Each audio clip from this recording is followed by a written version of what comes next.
ಇಂದಿನ ವಿಡಿಯೋದಲ್ಲಿ ಭಗವಾನ್ ಬುದ್ಧನ ಕೆಲವು ಪ್ರಮುಖ ಬೋಧನೆಗಳನ್ನು ತಿಳಿಯೋಣ. ರಾಜಮನೆತನದಲ್ಲಿ ಜನಿಸಿದ ಮತ್ತು ರಾಜನಾಗಲು ಉದ್ದೇಶಿಸಲಾದ ಹುಡುಗ ಸಿದ್ಧಾರ್ಥ ಗೌತಮ ಇಂದಿನ ಅತ್ಯಂತ ಗೌರವಾನ್ವಿತ ಸಂತರಲ್ಲಿ ಒಬ್ಬರು. ಸಿದ್ಧಾರ್ಥನು ಐಷಾರಾಮಿ ಮತ್ತು ಸೌಕರ್ಯದಿಂದ ಬೆಳೆದ ವ್ಯಕ್ತಿಯಾಗಿದ್ದನು.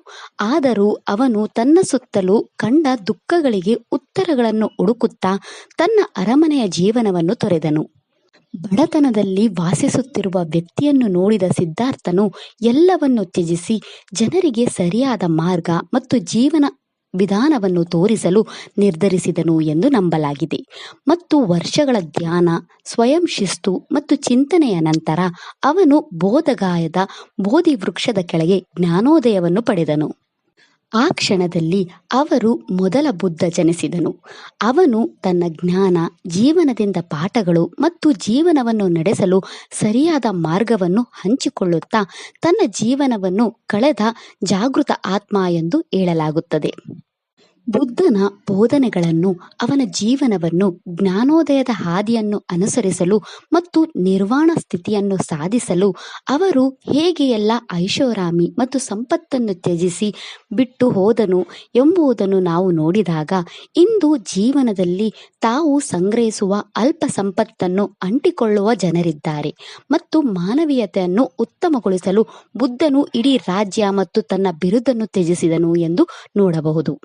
ಇಂದು ಈ ವಿಡಿಯೋದಲ್ಲಿ ಬುದ್ಧನ ಜೀವನದಿಂದ 7 ಪ್ರಮುಖ ಜೀವನದ ಪಾಠಗಳನ್ನು ತಿಳಿಯೋಣ ಮತ್ತು ಆ ಪಾಠಗಳನ್ನು ನಮ್ಮ ಆಧುನಿಕ ಜೀವನದಲ್ಲಿ ಹೇಗೆ ಅನ್ವಯಿಸಬಹುದು ಎಂದು ತಿಳಿಯೋಣ. ಭಗವಾನ್ ಬುದ್ಧನ ಜೀವನದಿಂದ ಕಲಿಯಬೇಕಾದ ಮೊದಲ ಪಾಠವೆಂದರೆ ಯಾವಾಗಲೂ ಕರುಣಾಮಯಿಯಾಗಿರಬೇಕು ಮತ್ತು ಯಾರಿಗೂ ಹಾನಿ ಮಾಡಬಾರದು. ಬುದ್ಧನ ಜೀವನದ ಪ್ರಮುಖ ಬೋಧನೆಗಳಲ್ಲಿ ಒಂದು ಕರುಣಾಮಯಿಯಾಗಿರಿ ಮತ್ತು ಯಾವುದೇ ರೀತಿಯ ಜೀವಕ್ಕೆ ಹಾನಿ ಮಾಡಬಾರದು ಮತ್ತು ಕೊಲ್ಲಬಾರದು. ಬುದ್ಧನು ಒಮ್ಮೆ ಕೊಲ್ಲಬಾರದು ಅಥವಾ ಕೊಲ್ಲಲು ಕಾರಣವಾಗಬಾರದು ಎಂದು ಹೇಳಿದನು ಮತ್ತು ಆಧುನಿಕ ಜೀವನದಲ್ಲಿ ಇದು ಕಲಿಯಬೇಕಾದ ಮತ್ತು ನೆನಪಿಟ್ಟುಕೊಳ್ಳಬೇಕಾದ ಪಾಠವಾಗಿದೆ. ಬುದ್ಧನು ತನ್ನ ಕಾಲದಲ್ಲಿ ದೈಹಿಕ ಹಿಂಸೆಯನ್ನು ಹೆಚ್ಚು ಉಲ್ಲೇಖಿಸಿದರು. ಇಂದು ಈ ಹಾನಿ ದೈಹಿಕ, ಮಾನಸಿಕ ಅಥವಾ ಭಾವನಾತ್ಮಕವಾಗಿರಬಹುದು. ನಾವು ಹೇಳುವ ಮಾತುಗಳು, ನಾವು ಮಾಡುವ ಕೃತ್ಯಗಳು, ನಾವು ಜನರೊಂದಿಗೆ ಹೇಗೆ ವರ್ತಿಸುತ್ತೇವೆ, ನಾವು ಒಂದು ಜೀವಿಯನ್ನು ಹೇಗೆ ನಡೆಸಿಕೊಳ್ಳುತ್ತೇವೆ, ಅದು ನೊಣವಾಗಿದ್ದರೂ ಸಹ ಇವೆಲ್ಲವನ್ನು ಸಹಾನುಭೂತಿಯಿಂದ ಮಾಡಬೇಕು. ಸಣ್ಣ ಕೀಟವನ್ನು ಸಹ ನೋಯಿಸುವ ಬಗ್ಗೆ ಯೋಚಿಸಬಾರದು. ಇತರರ ಬಗ್ಗೆ ಮತ್ತು ನಮ್ಮ ಬಗ್ಗೆ ಸಹಾನುಭೂತಿಯಿಂದಿರಬೇಕು. ನಮ್ಮ ಕಾರ್ಯಗಳಿಂದ ಅಥವಾ ನಮ್ಮ ಮಾತುಗಳ ಮೂಲಕ ಯಾರನ್ನೂ ನೋಯಿಸಬಾರದು. ಬುದ್ಧನಿಂದ ಕಲಿಯಬೇಕಾದ 2ನೇ ಪಾಠವೆಂದರೆ ನಮ್ಮ ಜೀವನವನ್ನು ಪ್ರಾಮಾಣಿಕತೆಯಿಂದ ನಡೆಸುವುದು. ಸತ್ಯವಂತರು ಮತ್ತು ಪ್ರಾಮಾಣಿಕರಾಗಿರುವುದು ಬುದ್ಧನ ಜೀವನ ಮತ್ತು ಬೋಧನೆಗಳ ಒಂದು ದೊಡ್ಡ ಭಾಗವಾಗಿತ್ತು ಮತ್ತು ಅವರ ಉದಾತ್ತ ಅಷ್ಟಾಂಗ ಮಾರ್ಗದಲ್ಲಿ ಅದು ಮಾತನಾಡುವ ಹಕ್ಕು ಎಂಬ ಪಾಠವು ಒಂದು ಪ್ರಮುಖ ಪಾಠವಾಗಿತ್ತು. ಬುದ್ಧನು ಸುಳ್ಳು, ನಿಂದೆ ಮತ್ತು ಹರಟೆಯನ್ನು ಕಟ್ಟುನಿಟ್ಟಾಗಿ ವಿರೋಧಿಸಿದನು ಮತ್ತು ಇದು ಆಧುನಿಕ ಪ್ರಪಂಚ ಮತ್ತು ಜೀವನದಲ್ಲಿ ಸದಾ ಪ್ರಸ್ತುತವಾಗಿದೆ, ಏಕೆಂದರೆ ನಾವು ಶೋಧಕಗಳು, ನಕಲಿ ಸುಳ್ಳು ಸುದ್ದಿಗಳ ಯುಗದಲ್ಲಿ ವಾಸಿಸುತ್ತಿದ್ದೇವೆ ಮತ್ತು ಈ ವಿಷಯಗಳು ನಮ್ಮ ಜೀವನದಲ್ಲಿ ತುಂಬಾ ಪ್ರಚಲಿತವಾಗಿದ್ದರೆ ಪ್ರಾಮಾಣಿಕತೆ ಮತ್ತು ಸತ್ಯದ ಜೀವನವನ್ನು ನಡೆಸುವುದು ಎಷ್ಟು ಕಷ್ಟ. ಹೀಗಾಗಿ ನಾವು ಈ ಜಗತ್ತಿಗೆ ಘನತೆ ಮತ್ತು ಪ್ರಾಮಾಣಿಕತೆಯ ಜೀವನವನ್ನು ನಡೆಸಲು ಬಂದಿದ್ದೀವಿ ಎಂಬುದನ್ನು ನೆನಪಿಟ್ಟುಕೊಳ್ಳುವುದು ಮುಖ್ಯ.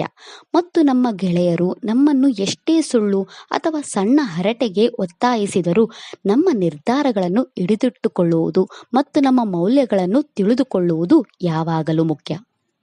ಬುದ್ಧನ ಜೀವನದಿಂದ ಕಲಿಯಬೇಕಾದ 3ನೇ ಪಾಠವೆಂದರೆ ನಮ್ಮ ಸ್ವಂತ ಹಣೆಬರಹವನ್ನು ಬರೆಯುವುದು.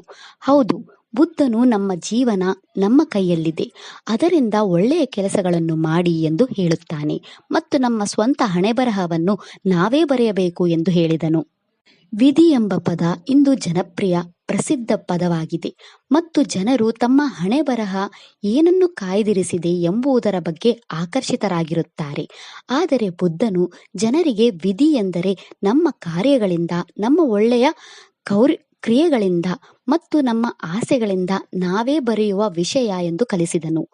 ನಾವು ಅಪರಾಧಗಳು, ಕಳ್ಳತನಗಳು ಮತ್ತು ಜನರನ್ನು ನೋಯಿಸಲು ಸಾಧ್ಯವಿಲ್ಲ ಮತ್ತು ವಿಧಿಯು ನಮ್ಮನ್ನು ಉಳಿಸುತ್ತದೆ ಎಂದು ಆಶಿಸುತ್ತೇವೆ, ಏಕೆಂದರೆ ಅದು ಈಗಾಗಲೇ ಬರೆಯಲ್ಪಟ್ಟಿದೆ ಅಂತ ತಿಳಿದಿದ್ದೇವೆ.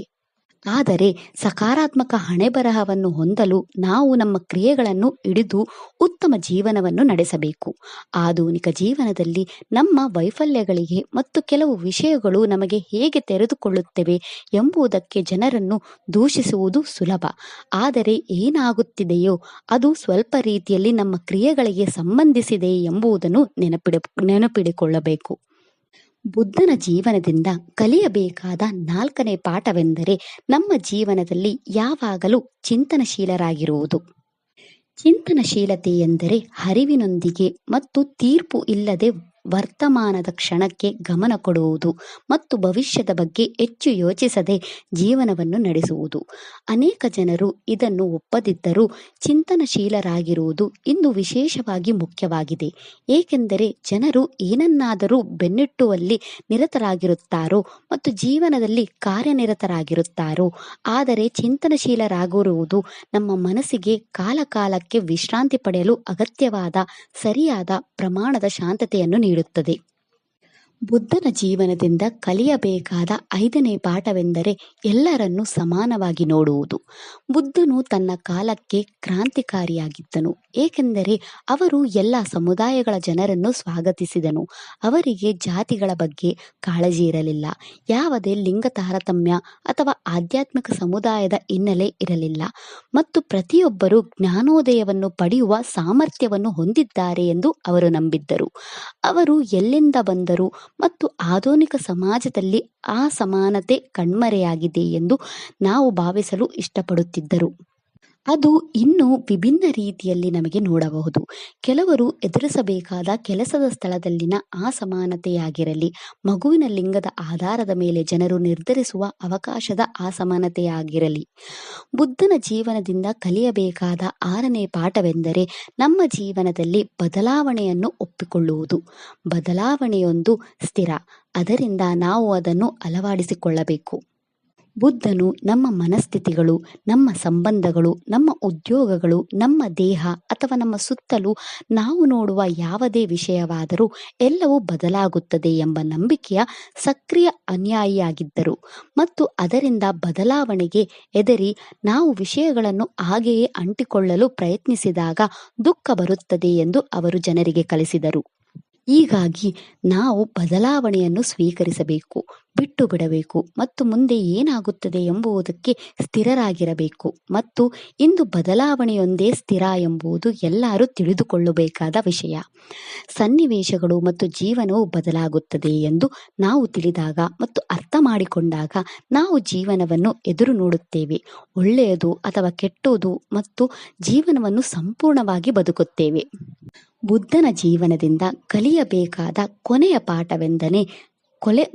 ಪಾಠವೆಂದರೆ ನಿರ್ವಾಣ ಹಂತವನ್ನು ಸಾಧಿಸುವುದು. ಅದು ನಮ್ಮ ಜೀವನದ ಪರಮ ಗುರಿಯಾಗಿದೆ. ಸರಳ ಅರ್ಥದಲ್ಲಿ ನಿರ್ವಾಣವು ಆಳವಾದ ಆಂತರಿಕ ಶಾಂತಿಯ ಸ್ಥಿತಿಯಾಗಿದೆ ಮತ್ತು ಇದು ಹೆಚ್ಚಿನದನ್ನು ಅಥವಾ ದುಃಖವನ್ನು ಪಡೆಯುವ ಬಯಕೆಯಿಂದ ಮುಕ್ತಿಯಾಗಿದೆ. ನಿರ್ವಾಣವು ಬೌದ್ಧ ಆಚರಣೆಯ ಅಂತಿಮ ಗುರಿಯಾಗಿದೆ ಮತ್ತು ಇದು ಜನರು ಆಸೆಗಳು, ಕೋಪ ಮತ್ತು ಅಜ್ಞಾನದಿಂದ ಉಂಟಾಗುವ ನೋವಿನ ಚಕ್ರಗಳಿಂದ ಮುಕ್ತರಾಗಲು ಸಹಾಯ ಮಾಡುತ್ತದೆ. ಇದೆಲ್ಲವೂ ಬುದ್ಧನ ಜೀವನದಿಂದ ಕಲಿಯಬೇಕಾದ ಪಾಠಗಳ ಬಗ್ಗೆ. ಓಂ ನಮೋ ಬುದ್ಧಾಯ ನಮಃ. ಈ ವಿಡಿಯೋ ಇಷ್ಟ ಆದರೆ ಲೈಕ್ ಮಾಡಿ, ಶೇರ್ ಮಾಡಿ ಮತ್ತು ಚಾನೆಲ್ ಸಪೋರ್ಟ್ ಮಾಡೋಕೆ ಸಬ್ಸ್ಕ್ರೈಬ್ ಮಾಡಿ. ಧನ್ಯವಾದಗಳು.